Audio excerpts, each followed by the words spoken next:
యేసు అనే మాటకు అర్థం ఏమిటో మీకు తెలియజేయాలని ఆశపడుతూ ఉన్నాను.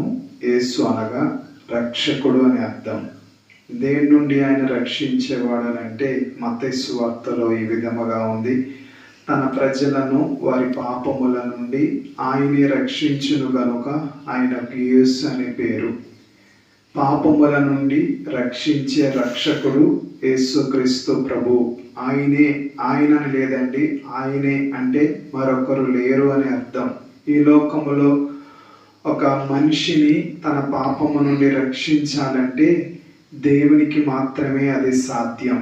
ఏ మానవుడు, ఏ స్నేహితుడు, ఏ బంధువుడు, ఏ రక్త సంబంధి కూడా తన పాపము నుండి తన వారిని రక్షించలేడు. ఎందుకనంటే మానవులందరూ పాపములో ఉన్నారు. వాక్యం చెప్తుంది, ఏ భేదమును లేదు, అందరూ పాపము చేసి దేవుడు అనుగ్రహించే మహిమను పొందలేకపోవచ్చున్నారని. గనుక పాపము లేని వాడు ఎవరు అంటే యేసుక్రీస్తు ప్రభువారు. ఆయన జీవితంలో పాపము లేదు, ఆయన జన్మలో పాపము లేదు.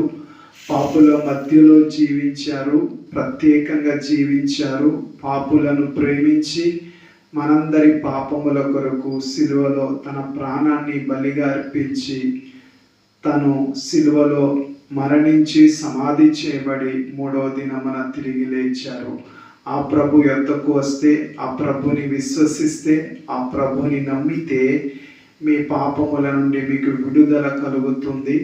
పాపము నుండి విమోచన, పాపము నుండి విడుదల, పాపము నుండి రక్షణ ప్రభు మీకు అనుగ్రహించడానికి సిద్ధంగా ఉన్నారు. మరి మీరు సిద్ధముగా ఉన్నారా?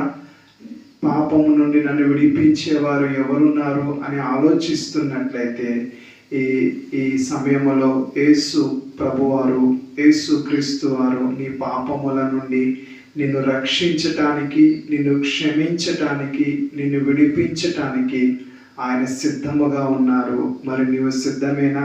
ప్రియ స్నేహితుడా, సోదరి, సహోదరుడా, ఆలోచించి పాపము నుండి విడిపించే మార్గం ఒకటే, యేసుక్రీస్తు ప్రభు. ఆ ప్రభు నిన్ను ప్రేమిస్తున్నారు, ఆ ప్రభు నిన్ను పిలుస్తున్నారు.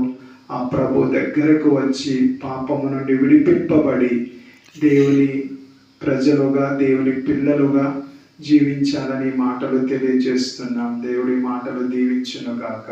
ఆమేన్.